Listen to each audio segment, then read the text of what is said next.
Welcome back, folks, to Pillars of Eternity. We are learning about the gods, as every good role player should.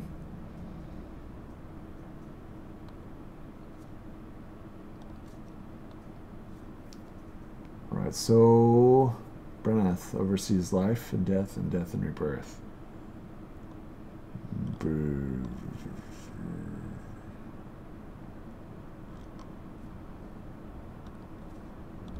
So we're done with that one. Let's put that one to the side as well.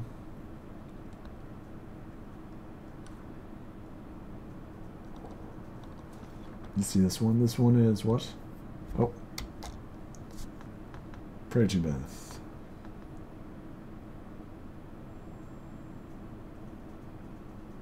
All life ends in stillness. There's words seem to fade. There we go. Oh, okay. Let's turn into a werewolf. And let's go ahead and start with a nice little sunburst. Brave thou shalt believe. Hey, you're not getting through me. Of course. Parathis! There we go, he's gone. Ha! Got him! Parathis! You're not... Leave it to me!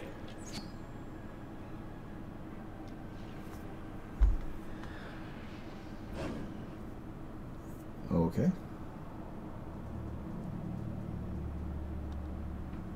Let's try the other one.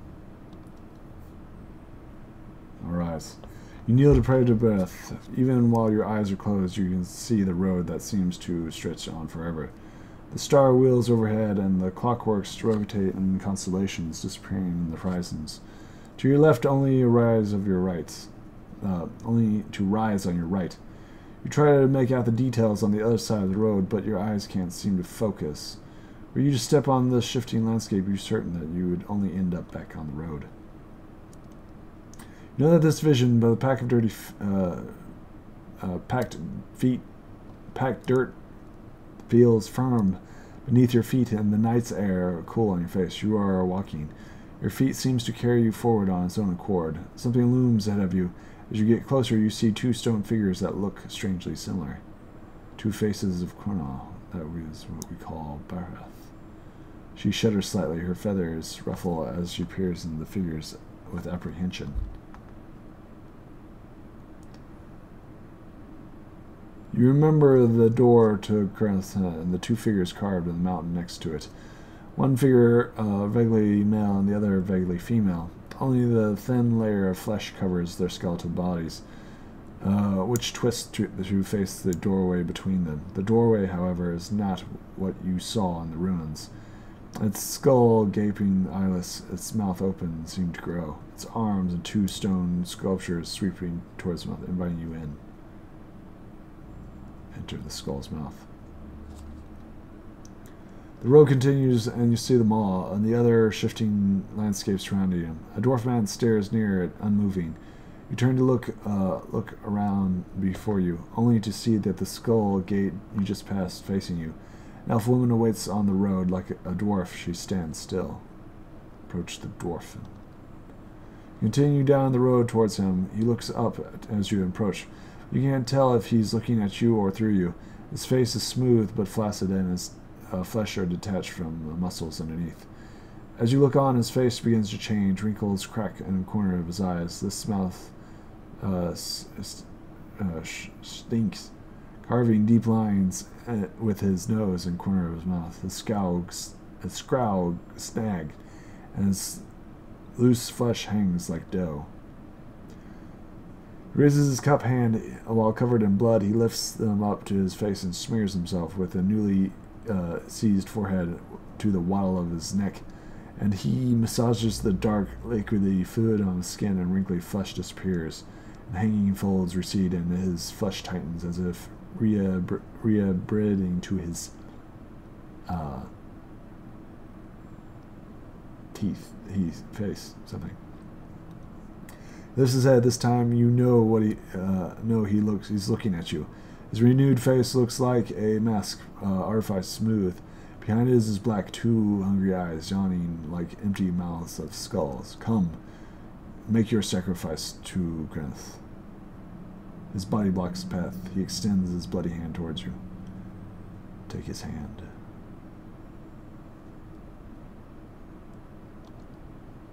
You grab his hand, but his skin gives too easily under your grip. As you pull away, you hear a noticeable dry crevice tearing. The skin slips, following things. Sure enough, the dwarf empties the blood. He collapses like a distinct husk. The blood in the path gleams 1,000 souls worthy of essence. The essence evaporates, trailing. Only now he is dead, and you can continue onward.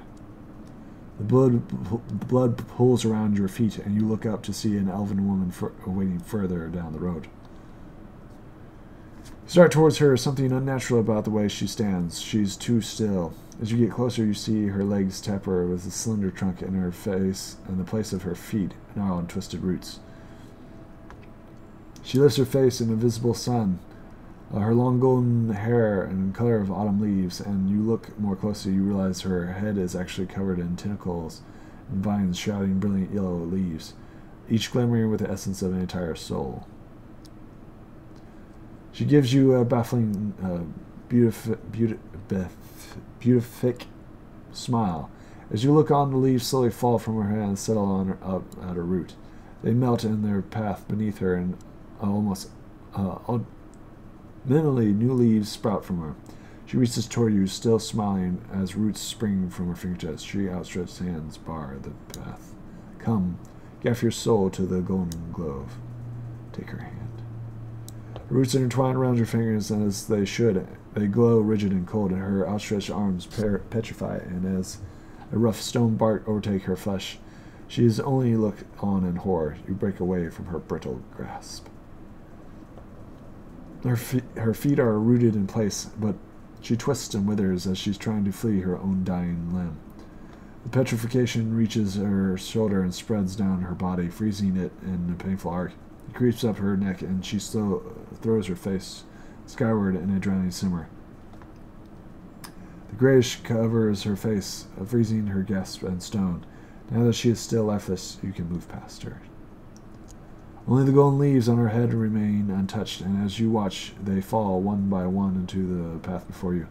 They shrivel in the thing. Return them to the wheel. You lift your gaze from the sand. A candle of furnace winkles through an open mouth. End of the two fingers. Death and Rivers show me a vision of an elven woman and a dwarf man stopped on a road. My touch slew them. Only then was I able to continue along the path. I think this is the god way telling me that these two angels would cheat death for far too long. And in a life would no doubt please Grenth. The dwarf in the vision was an eerily ageless face. He seemed to renew himself with the blood of others. He said something about Earth. When I learned who or what, says he would no doubt be nearby. The elven woman was strangely mention of the Golden Grove. Alright, Of course. now the last dude, right? So, what's this?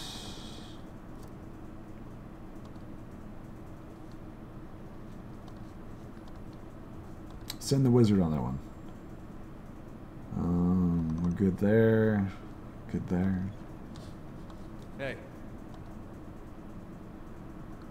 Hayata.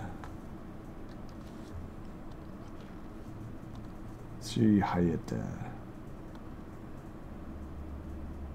Okay. My mother lived every note of life's song. Bringing me to the world was her last verse. For this my father scorned me and abandoned me, and for this very same fact, my town's midmother was inherit and Hedra raised me as her own. Though I came of age, I learned that her visited us on the screams of women's in childbirth, and when women died giving life to their child, her souls would carry away and reborn of avians. As an avian's attendant of Grandma's court. Now, the miracle of the Queen of Birds, my mother had been with me, watching over my whole life. I wear the fetish charms of the cloud singers, the birds I dreamed my mother became.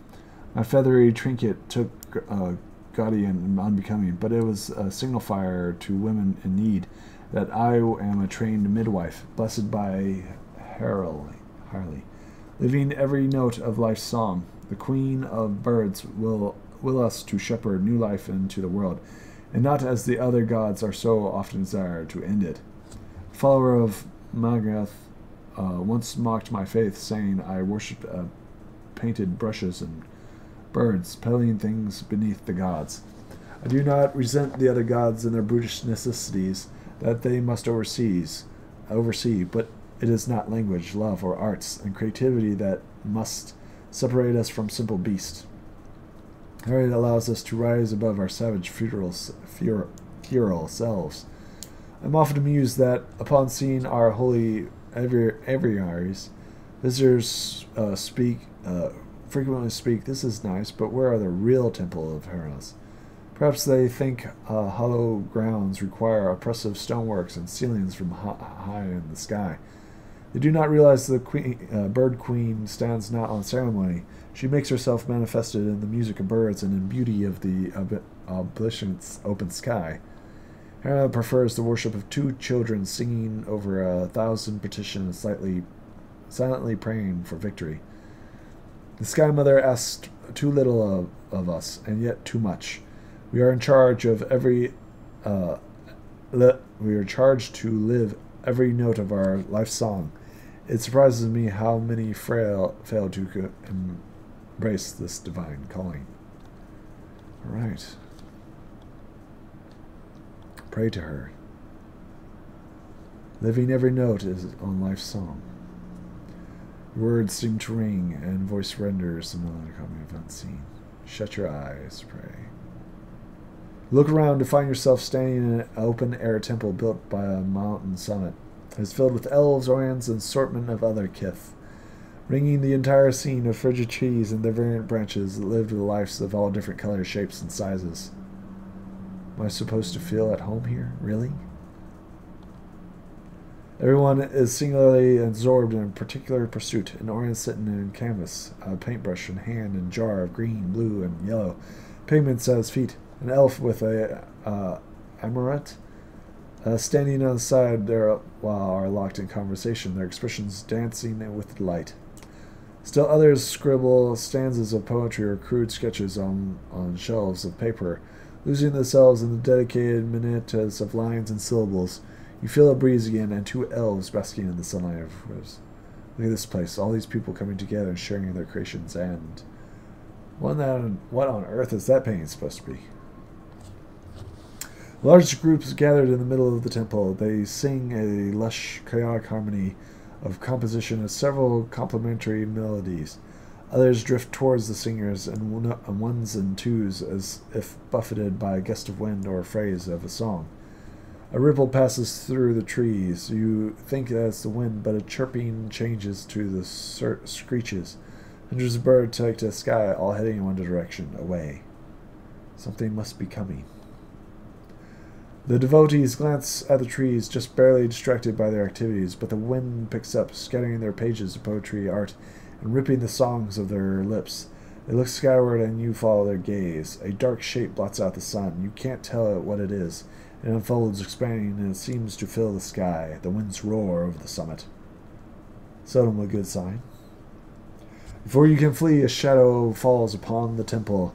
It begins as a stain on the corner and spreads, blotting out the flagstones. It reaches the nearest kith, a black, furry orth. The darkness swallows her, leaving only a puff of smoke in her place. The two elves that you saw earlier, man and woman, flee. You get a brief image of them huddling in the shadow of a mountain. They seem to see you too, and they reach out, calling silently after you. The others, however, seem frozen as the shadow advances. They likewise vanish one by one, and driving gales shatter their ashes and charred remains in their creation. You look up to the source of the shadows, but the eclipsed sun forms a blinding corona around the thing. You can't make out any detail. You can't, however, feel heat. Restore my temple. You look down and find yourself standing next to Hana's shrine and your pulse still racing in your skin and damp with sweat in a strange counter. Travel to Hana's temple. So we need to do all these things? Council of the Stars. It seems the gods want something from me as well. To earn the favor, I have completed the task given to me in the visions. Both perished at my touch. A battle between a great lion and a mighty bear. 1, 2, 3, 4, 5. There's 5? 5 gods. Is there 5 things? 1, 2, 3, 4. There's 4. All right, then. Interesting.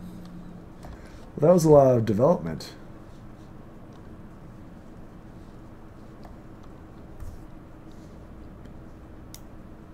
So I need to complete the tasks set before me. But how do I do that?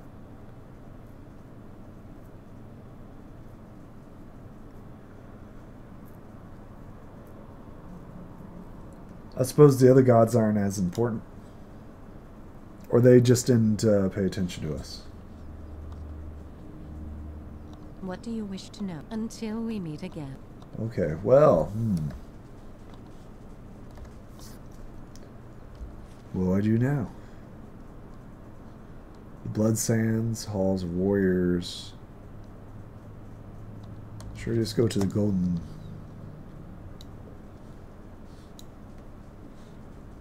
Well, we got lots of quests.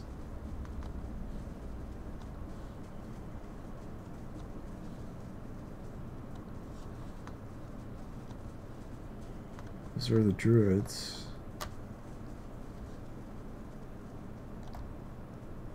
Estremor.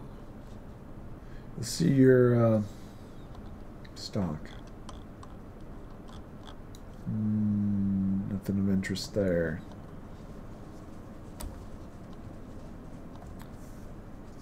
Hail, Estremor. How about you? May your time of goals be enriched. What can you tell me about them? We're naturalists, philosophers, herbalists, and teachers. Alright.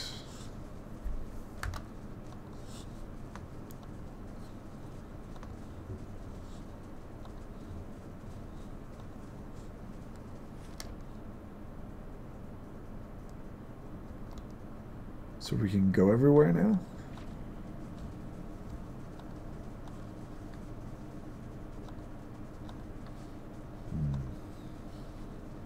Start to him.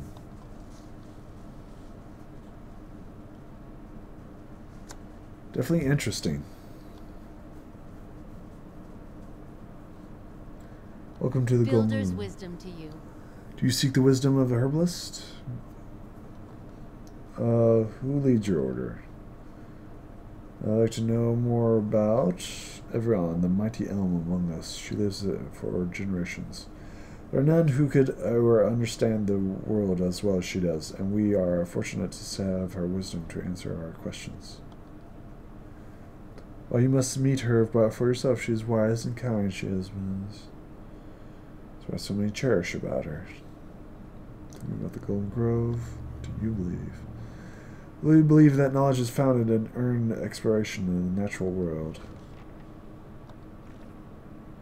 In the lives of the two figures. The Golden Grove.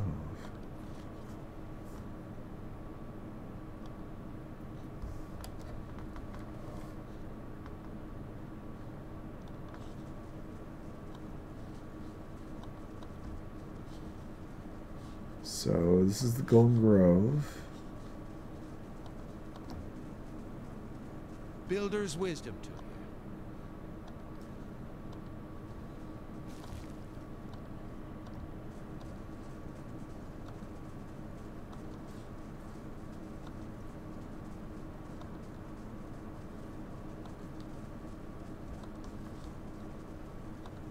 So we gotta kill somebody? That's kind of crazy.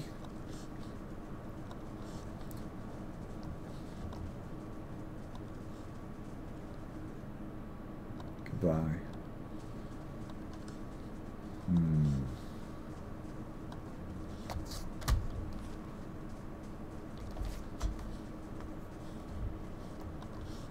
Murder. Murder everyone, I suppose.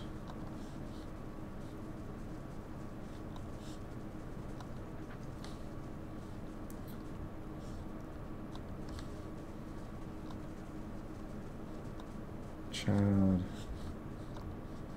Sure, just go ahead and step in there.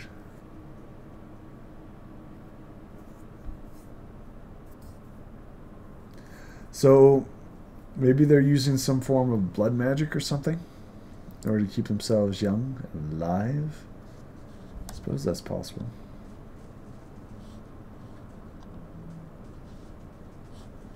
Three-tusk warriors. Estremor? It's not many Estremors who are permitted in our sacred city. We must be feeling especially soft today. Do you think you have mine? Convey your future of tennis. What do you do here? As one of the three Tuskers, I guide my tribe in all manners.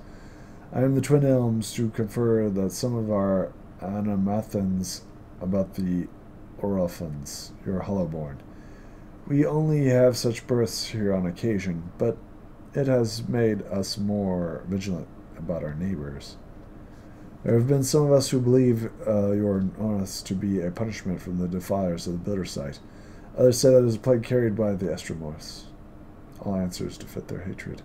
There's no reason to believe a word that it is true. Something else? Where the Blood Sands, an ancient place of sacrifice. It is a cave by the nearest elms themselves. And its druids have been there an integral part of society for generations. No matter what some of the other tribes may say, Erith Gareth has held its own against Estremorians before some of us still understood the power of sacrifice. You don't seem to be fond of us Estremorians. I fought in the Broken Stone War and the War of Black Trees. I saw my brethren cut down defending the place of the builders, and I shed blood aside the Gareth himself. Now that the Estremorians seem to think that they will find a cure for their empty children beyond their sacred sites, or worse, they will find sanctuary in our lands. And I've seen what happens when they set their sights on Gareth's soil. We're desperate. The best of them wants to find a cure. The worst are looking for excuses for plunder. This worries you? I've seen many wars, for this is not to worry me. In my 250 years, I have led my people through 2 wars, our borders that remain intact, and largely through the reputation of the Three Tusks. I've sired a dozen children, but none of them deem fit to take my place. I care nothing for the legacies of Estremorian lords, but it is important that my successor continues his path. Is your role hereditary? Not entirely. We believe that the souls of our ancestors come back to us, that the strong soul may bear enough many more, but all souls must be tested by our elder. The Roanoke look first amongst my children for a successor, but their souls were weak. Ordinarily they would turn to others in my tribe, to clan heads of their families. Ordinarily. But we share a tradition of fostering the children of other tribes, and the Amarith of Fisher Crane has trusted his youngest to my care. But as none of my own blood are fit to take his place, the Rory will look next to the Bog children, a kin of another Eros as my foster daughter, to take my place. Bogchild? I have nothing but respect for the Fisher Crane, but their ways are not ours. The Orient of Fisher Crane have lived in the Thurnus Bog for 1,000 years. They are cunning and fugitive by nature, which serves them well when they have swamplands to hide their movements, but this does not determine the Estremors on open ground. An experience soon as anyone in power decides he wants something that doesn't belong to him. There's no deterrent at all. Our savagery has deterred the Eskimos from further encroachment. They still tell of our deeds in the Broken Stone War, but if the children of Fisher Crane leads our tribes, we will lose that boldness, and the Estimorians will lose their fear of us. The child will be influenced by the souls of our ancestors. In times of crisis, we will look to her kin in Thurston for guidance. No matter what I might try to teach her, it will not be enough. There's a way you could help if you have the stomach for it, but I think you have the perspective to see why certain unpleasantries may be necessary. Say nothing. This Orion girl has the soul of our leader. If it were to pass to one of my own offspring, our tribe would remain strong. The Druids of the Blood Sands have a way to do this, and they understand the importance of a strong line and the succession of 3 Tusksiders. So all we do is steal a baby's soul. That's the catch. There's a house in southwest Harrison next to the river. The child will be asleep, and I've arranged for her to be unattended for a time. Take her and bring her to the keeper of Wunda in Blood Sands. She knows what must be done. When she presents you with the liquid essence, bring it back to me. I don't see why you need me to do this.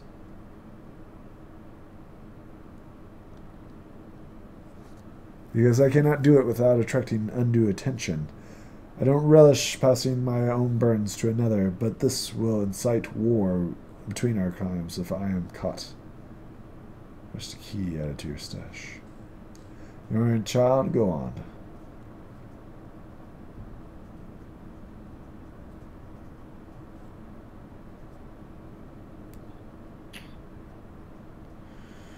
Ooh.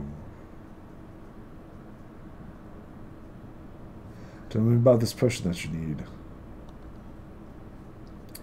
Essence bound and distilled into liquid. It will be little in its effect on me, but it will weave a stronger soul in my future issues. You're trying to kill a child. I should kill you for this. Surrounded by my best warriors? That would be unwise.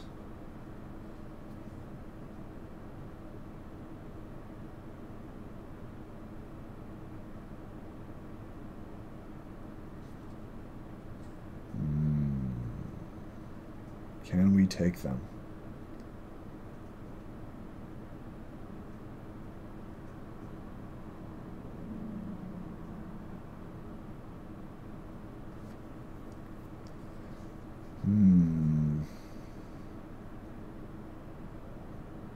You'll see what I do in the next episode. Bye. Cliffhanger.